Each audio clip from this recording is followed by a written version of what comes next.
ॐ प्रपन्नपारिजाताय तोत्रवेत्रैकपाणये ज्ञानमुद्राय कृष्णाय गीतामृतदुहे नमः.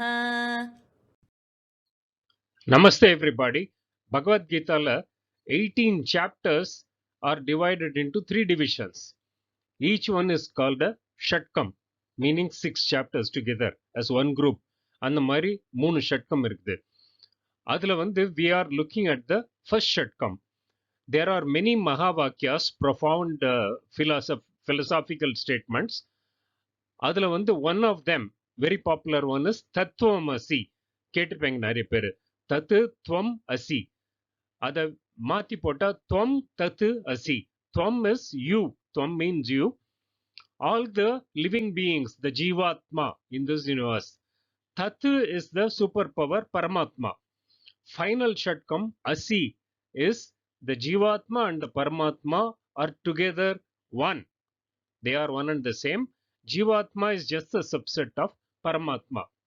So they say Bhagavad Gita, the 3 Shatkams indicate this. We are looking at the first Shatkam and we are today seeing the chapter 5 and 6. The first Shatkam, it's supposed to represent the chapter 6 chapters. They explain the Jiva Tattva and the Karma Yoga Tattva. Tattvam is philosophy. So the Jeevatma philosophy and the Karma Yoga philosophy, that's what is explained in the first Shatkam. Let's go further.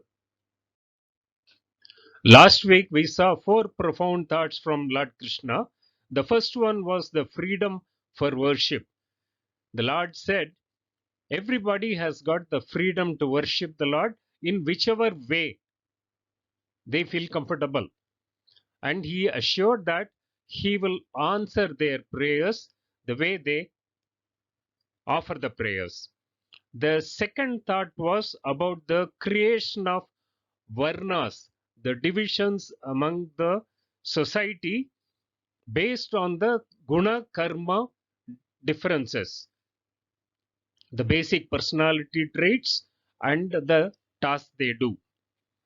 And the third thought was the Lord advocated everybody should seek a guru with humility to acquire the self-knowledge or the Atma Jnana.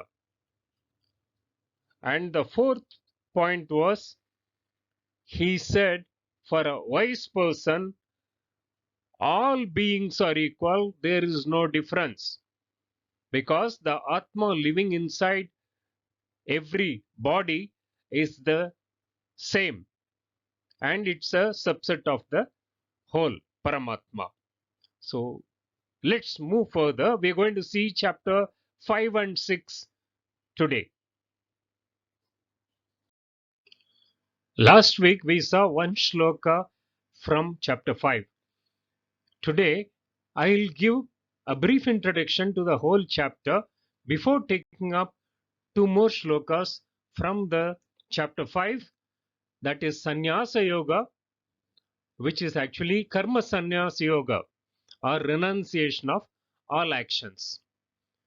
Lord Krishna ஒரு தரம் கர்ம யோகாவை பத்தி பேசினாரு, இன்னொரு தரம் கர்ம சந்நியாச பத்தி பெருசா பேசினாரு. So Arjuna gets confused. He wants to know which path, renunciation or the path of action, it's better for him. Lord Krishna replies that both the paths are good, but the path of Karma Yoga is more direct. Lord Krishna further says that the path of renunciation and the path of action both lead to the self if practiced deeply.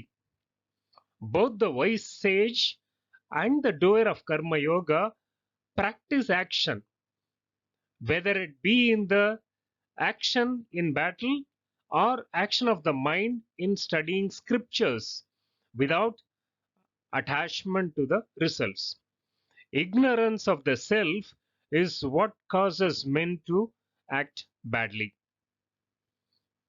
Krishna insists that wise men regard all beings as equal, understanding that the self at the core of all being is the same, only clothed in different bodies.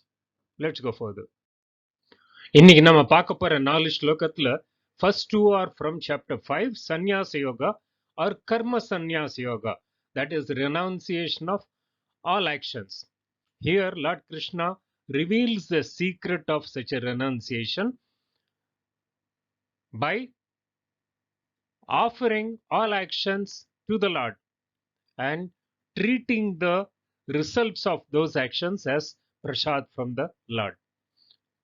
The other two shlokas are from chapter 6, Dhyana Yoga, the yoga of meditation. Here the Lord explains the physical and mental postures required for a meditator, and then he emphasizes the point moderation is the key for a meditator.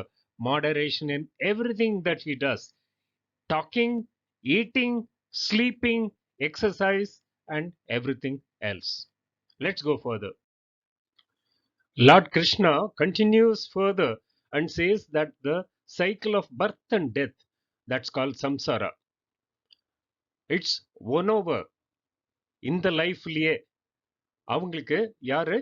Those whose mind is rooted in the Brahman, the superpower. And அந்த மாதிரி யோகிக்கு, he will not rejoice when something good happens, nor will he feel bad when something bad happens. He develops an equanimity of mind, and அந்த மாதிரி மைண்டை வந்து detached from objects இருக்கிறவனுக்கு he realizes soon that he gets limited peace.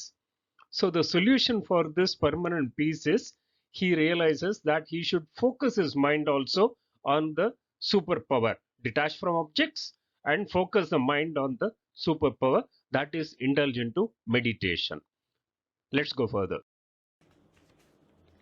ये हि संस्पर्शजा भोगाः ये हि संस्पर्शजा भोगाः दुःखयोनय एव ते दुःखयोनय एव ते आद्यन्तवन्तः कौन्तेय आद्यन्तवन्तः कौन्तेय न तेषु रमते बुधः न तेषु रमते बुधः. In Bhagavad Gita, we will notice that this point about sense organs seeking sense pleasures is the root cause for all the problems is repeated at various places. Idea is to emphasize the root cause for all the problems. So if root cause is known, remedial action becomes easy. That's the point. Shloka 5.22 is yet another attempt in the same direction. Shloka pakla. Ye hi samsparshajaha bhogaha dukkha yonayaha eva te adi antavantaha kaunteya na teshu ramate buddha. Lord Krishna addresses Arjuna as Kaunteya, son of Kunti. The mother is given importance, we will see in many places. So Lord Krishna addresses Arjuna as O Kaunteya. Yehi, in reality, from where? Samsparshajaha bhogaha. Samsparshajaha, no. Arising out of the reason being the sense organs. Bhogaha, those small pleasures or experiences. Dukkha yonayaha eva te. They are basically root cause for the dukkha or unhappiness. They are the reason. And in addition, he also says they are adi antavantaha. They also have a beginning and an end. That means they are temporary, transient. So Lord Krishna says, Buddha, the wise people, teshu na ramate. They do not indulge or they do not rejoice in that. So Lord Krishna says, all these small pleasures arising from sense organs, sense objects, contact is temporary, transient. They have a beginning, they have an end, they will go away soon. The pleasure comes only when they arise, when the contact is made. But the pleasures will give way to pain or dukkha or unhappiness when they part. And therefore, they are the root cause for all the unhappiness. And intelligent people, wise people will not rejoice in them. Therefore, stay away from there. விளக்கம் பார்க்கலாம்.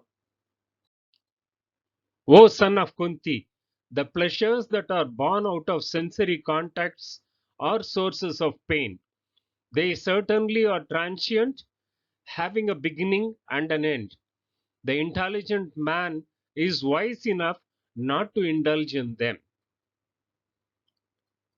தமிழ்ல புறத்தீண்டுதல்களில் தோன்றும் இன்பங்கள் துன்பத்துக்கு காரணங்களாகும்.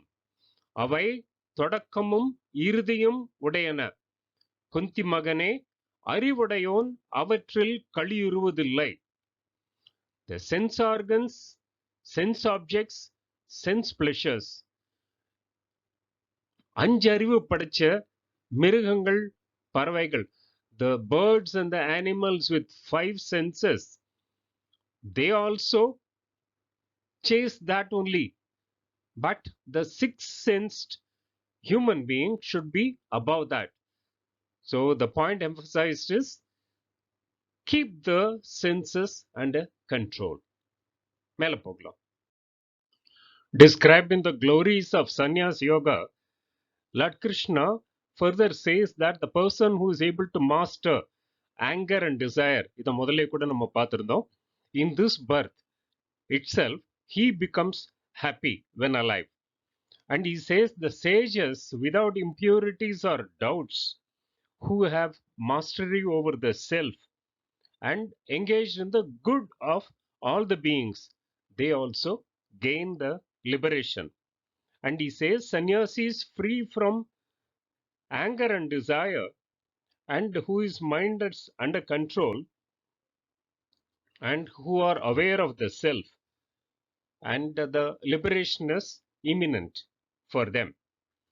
And now Lord Krishna then says the method of meditation, that is, he is slowly taking Arjuna to the path of next chapter, Dhyana Yoga, the meditation. So he says, eyes closed, breathing rhythmic, and the person who contemplates on the Brahman with the above qualities which we talked about, he says he is always liberated. A brief introduction to chapter 6, Dhyana Yoga, or the yoga of meditation. Meditation, as described in this chapter, is an essential practice in any spiritual journey. The person meditating would view all objects, people, and situations with equanimity. Samanokku mana amedhiyoda. He sees his self in all beings and all beings in his self. In preparing for meditation, one should first renounce selfish desires through Karma Yoga. அதனால தான் கர்ம யோகா முதல்ல வந்தது. Unless the mind is purified of selfish desires, it will not be able to meditate properly. And it is only through intellect, which is our higher self, that we can control the mind, which is our lower self. Furthermore, we should lead a moderate lifestyle in eating, sleeping, exercising, and in indulging in sense objects.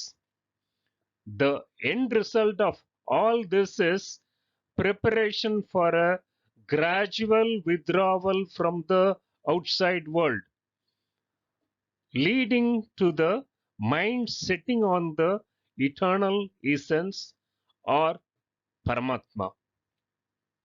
Next, Lord Krishna covers the techniques of meditation, including selection of the place, seating, bodily posture, and focus of mind on one thought.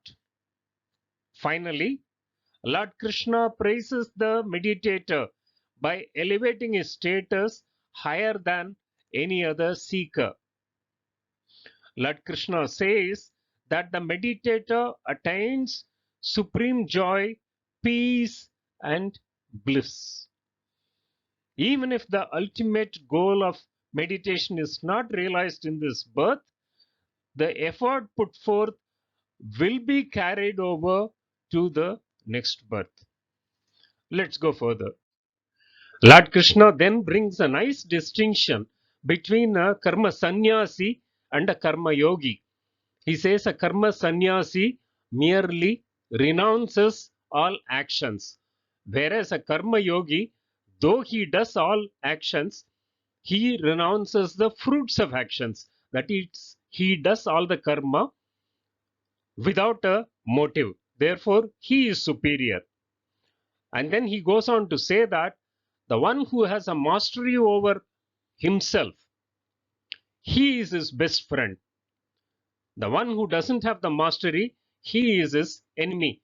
அதாவது தமிழ்ல சொல்ல போனா தன்னை யார் அறிந்தானோ அவனே தனக்குத்தான் நண்பன், தன்னை அறியாதவன் தனக்குத்தானே பகைவன் சொல்றதுதான். And he says a true yogi has no difference between a clay, a stone, or gold. For him, all are alike, and he has got perfect contentment in him. He is not greedy, and then he has no friends, foes, or there is nobody good or bad. For him, everybody is alike. Then Lord Krishna goes on to explain the nuances of doing meditation, like sitting in a clean place at a moderate height with the body, neck, and the head straight, eyes partly closed, focused on the tip of the nose, etc., etc., and focusing the mind, contemplating on the superpower, the Paramatma. And finally, he says, for such yogis, moderation is the key word. They do in moderation. They don't eat excess or less, sleep, exercise, all these they exercise moderation. Let's go more further. युक्ताहारविहारस्य युक्ताहारविहारस्य युक्तचेष्टस्य कर्मसु युक्तचेष्टस्य कर्मसु युक्तस्वप्नावबोधस्य युक्तस्वप्नावबोधस्य योगो भवति दुःखः योगो भवति दुःखः. Lord Krishna summarizes his talk on the need for moderation in everything that we do, particularly for a Dhyana Yogi, with this shloka 6.17. Let's have a look at that. Yukta ahara viharasya yukta cheshtasya karmasu yukta swapna avabodhasya yogaha bhavati dukkhaha. So Lord Krishna says, ahara viharasya, aharana சாப்பிடுறதுல, in the eating, viharasya, in the exercise. So in the eating and in exercise, yukta, the one who shows moderation. One should show moderation. அதே மாதிரி கர்மசு சேஷ்டஸ்ய யுக்த,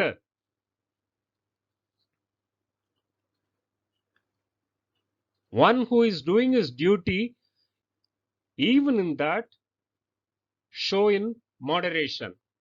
Neither this extreme nor the other extreme. we have seen people who become workaholics, neglect everything else.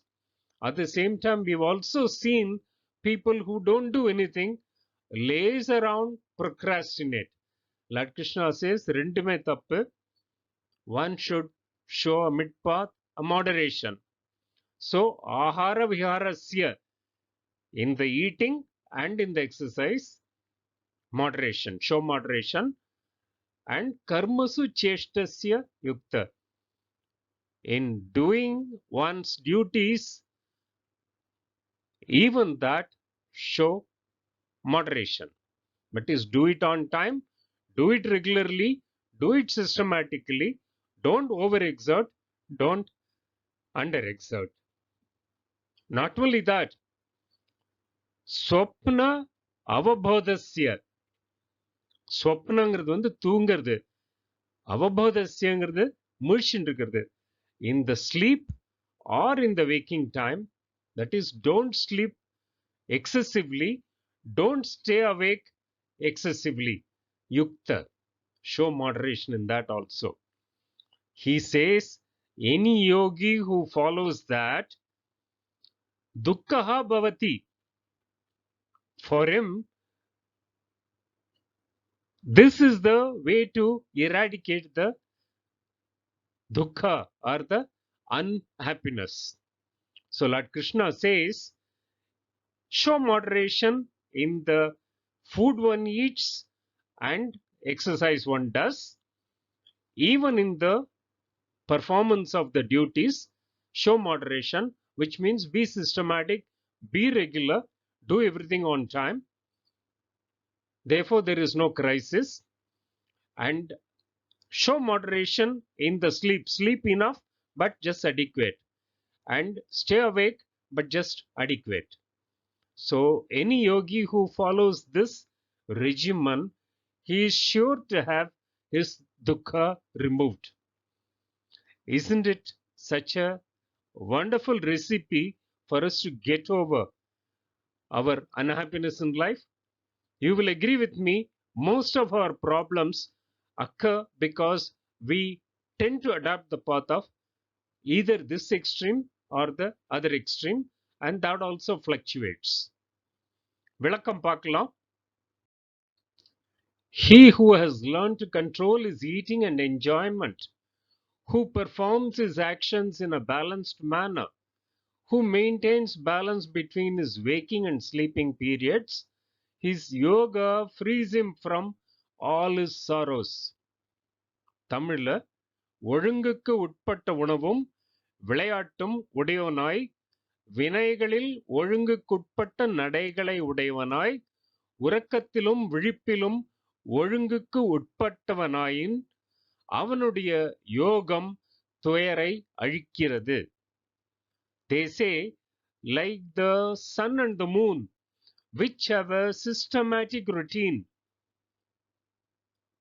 a yogi, if he follows all this, then the dhyana becomes possible for him. So, if we have to take to the path of dhyana, this is essential, a systematic life routine. மேல போகலாம். Elaborating further on the glories of meditation, Lord Krishna tells Arjuna that a mind mastered by practice of meditation achieves absolute happiness. And he also says, எப்பெல்லாம் மனசு வந்து stray off ஆகுமோ, whenever the mind strays away, so one should control and bring it back into focus on the Atman. And Lord Krishna then says, that yogi who sees God in all and all in God, all as God, he says, that person resides in Lord Krishna himself. And for such a yogi, pleasure and the pain are alike. Listening to all this, Arjuna cannot help but put a question to Lord Krishna. So Arjuna tells Lord Krishna, Krishna, this yoga appears to be revolving around sameness, but என்னோட mind வந்து disturb ஆயிருக்கு. I think the mind is agitatable and it is a strong tyrant. I think it is impossible to control the mind. Udane, Lord Krishna agrees with Arjuna that mind is easily agitated and difficult to master. He says it's mastered only through practice and objectivity. So the answer lies in practice and objectivity. So he says this yoga, Lord Krishna says, this yoga is not possible to achieve without mind control. Prerequisite is mind control. So அர்ஜுனாக்கு வந்து அடுத்த doubt வருது. He asked Lord Krishna, what happens to the person who goes on the path of Karma Yoga and the Dhyana Yoga, but then trips in between? He's not able to pursue further. Will he get into a decay or what will happen to him?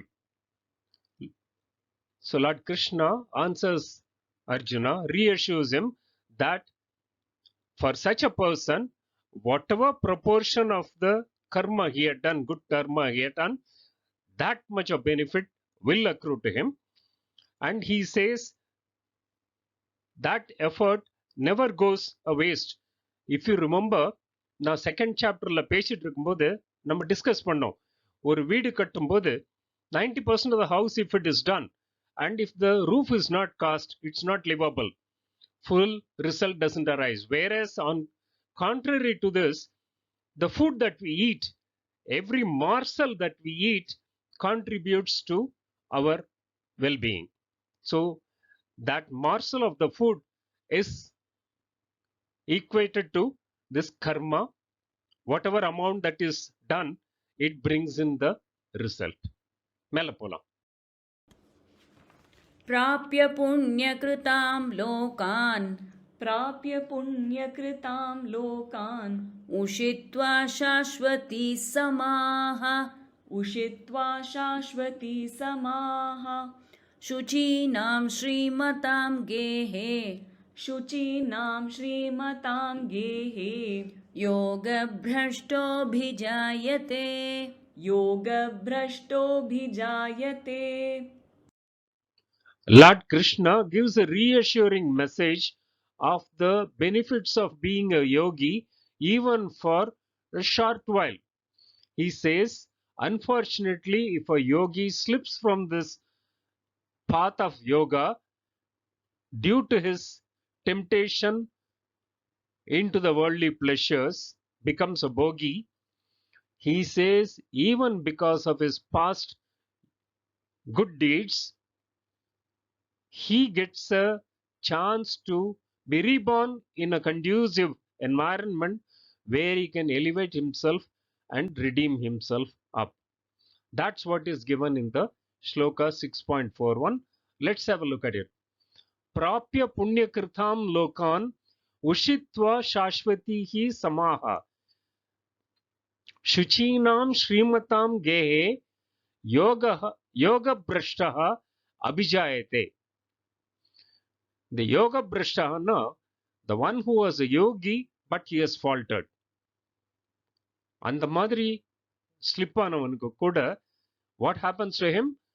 புண்ணியகிருதான் லோகான் பிராப்ய. புண்ணியகிருதாம் லோகான்னா அந்த புண்ணியம் பண்ணவங்களுக்காக வச்சிருக்கிற இடம், த ஸ்வர்க. அங்க போயிட்டு சாஸ்வதிஹி சமாஹா உஷித்வா. சாஸ்வதிஹி சமாஹான்னா extended years. உஷித்வா இருந்துட்டு, after having stayed there for extended length of time, what happens to him after that? Shuchinam அப்படின்னா cultured, the clean literal meaning, but cultured, well mannered, the dharmic people, and Shrimatam, they are also rich. Gehe, in their house,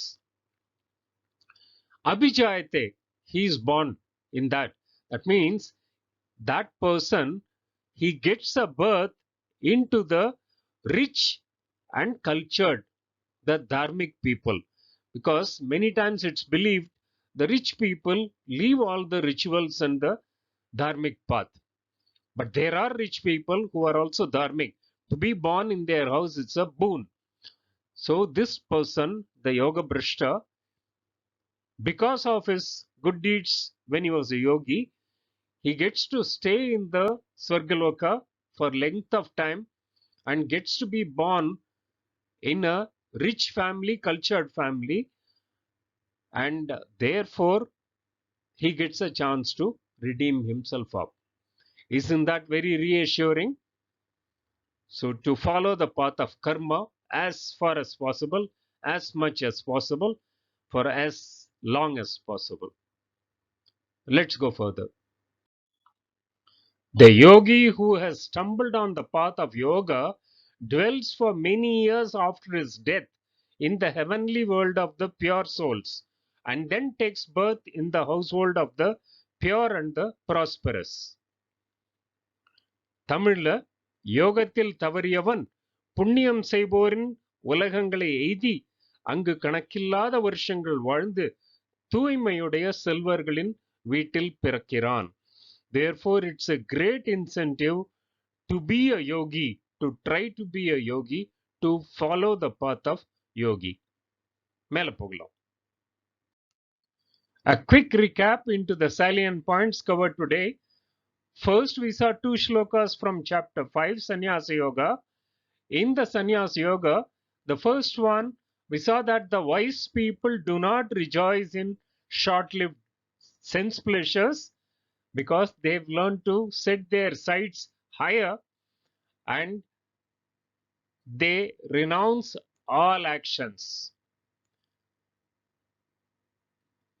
They learn to do this by realizing that all actions' ultimate beneficiary is the superpower. Therefore, they offer all their actions to the superpower and accept the result as a reward from the Lord. Then we saw 2 shlokas from chapter 6, the Dhyana Yoga, the meditation. In that we saw moderation is the key. Moderation in everything that one does. And we also saw that a yogi, even if he stumbles on his yogic path, still benefits because the good deeds he has done carries over with him to the next birth. Just as the taste of a pudding will be in its eating, the pearls of wisdom from the entire Bhagavad Gita depends on how much we absorb and try to adapt as a way of life. அடுத்த வாரம் சந்திப்போம். Take care. Namaste everybody. ॐ पूर्णमदः पूर्णमिदं पूर्णात् पूर्णमुदच्यते पूर्णस्य पूर्णमादाय पूर्णमेवावशिष्यते ॐ शान्ति शान्ति शान्तिः.